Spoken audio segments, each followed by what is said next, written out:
The Internet. Essentially a collection of wires, computers, and other technologies that allow almost everyone from around the globe to communicate with one another. The applications that sit on top are built on top of infrastructure that was laid over 2 centuries of innovation. The technology that we enjoy today wouldn't be possible but for key innovations harnessed in the 19th century, namely the telegraph, the first instant messaging application, and most importantly, the transatlantic cable. Without transatlantic cables, most communications would have to be between people on the same side of oceans. But with them, all humans can reach each other with our thoughts. What were some of the struggles, key technological innovations, and financial implications of such technology? Let's explore all of that on this installment of BTP Fusion.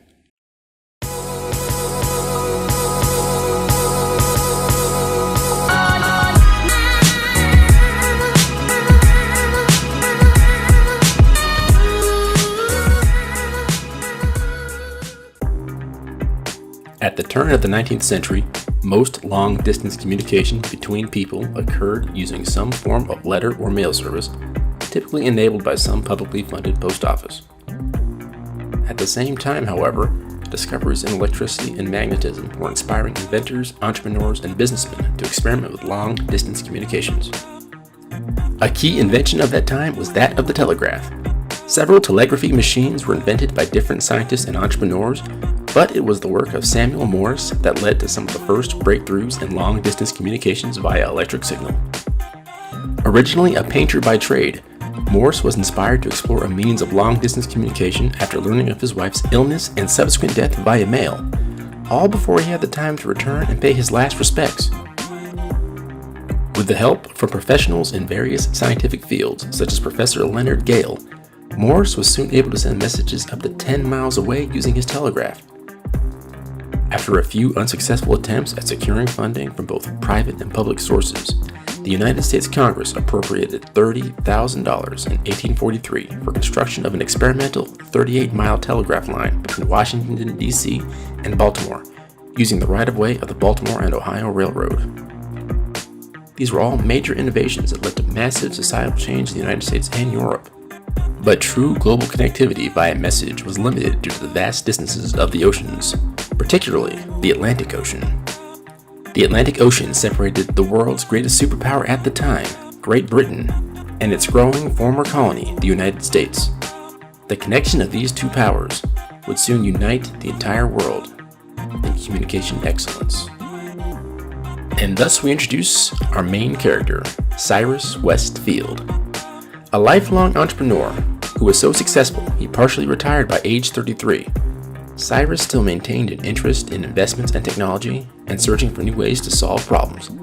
After being solicited to invest in a failed enterprise that sought to establish a cable between St. John, Newfoundland and New York City, Field became obsessed with the idea of creating a transatlantic cable. Forming a company with Peter Cooper, Abram Stevens Hewitt, Moses Taylor, and the aforementioned Samuel Morse, Field became instrumental in laying 400 miles of telegraph line connecting Nova Scotia, St. John's, and U.S. telegraph lines. Soon after, he was able to convince his investors a connection with Ireland was within his reach. A key invention that buoyed his confidence was wire insulation from a compound called gutta percha. Telegraph wires will not successfully send signals long distances, particularly in water, as the electronic signal will be dissipated quickly. A way to overcome this is by insulating the wire with some compounds.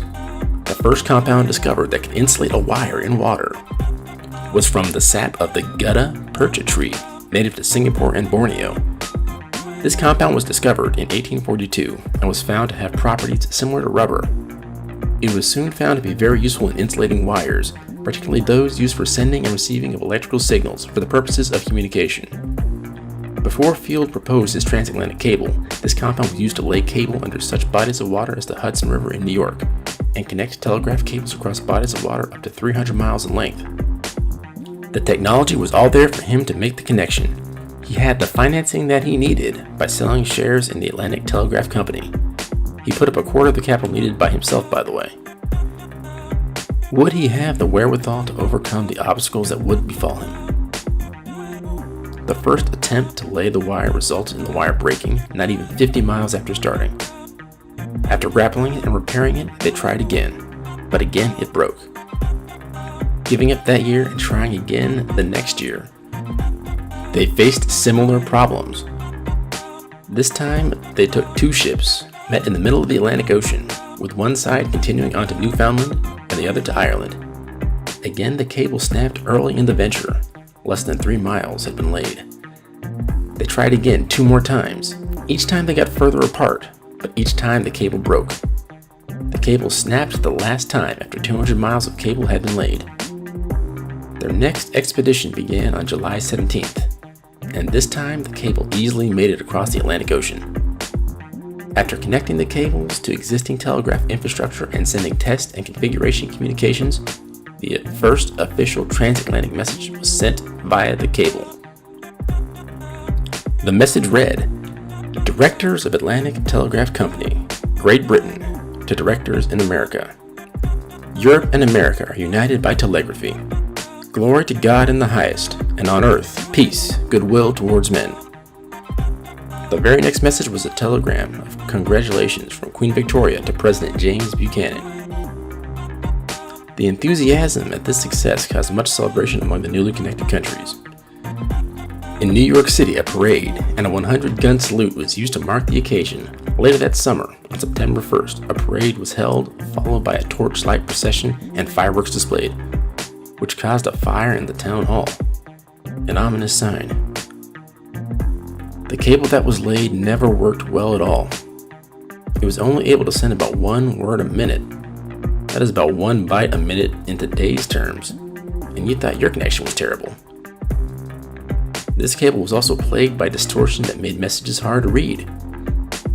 Later in September, after several successful messages were sent back and forth, the cable failed to send any messages at all, officially failing.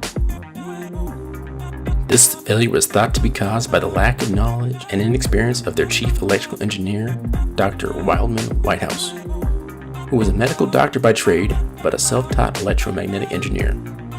His insistence on using high voltage through the wire is thought to have caused the insulation to dissipate from the wire, thus causing messages to short out as they traveled across the ocean.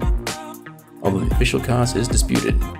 Nevertheless, this failure caused severe backlash among the public. Some writers insinuated that the whole venture was merely a hoax, or a plot to manipulate the stock market.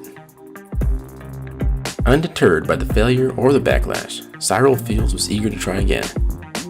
The timing of all this would have to wait, however, as the American Civil War was about to rage, and there was very little private money available for such ventures. This proved to be a little bit of a fortunate turn of events. It turns out that waiting for a couple of extra years provided time for the technology to mature. Advances in laying of cable wire were being made in other parts of the world, particularly in the Mediterranean and Red Seas. The cable design had also improved. By the time Fields had the financing lined up to make another go, the technology was there to make sure that once connected, the wires would continuously communicate for the foreseeable future.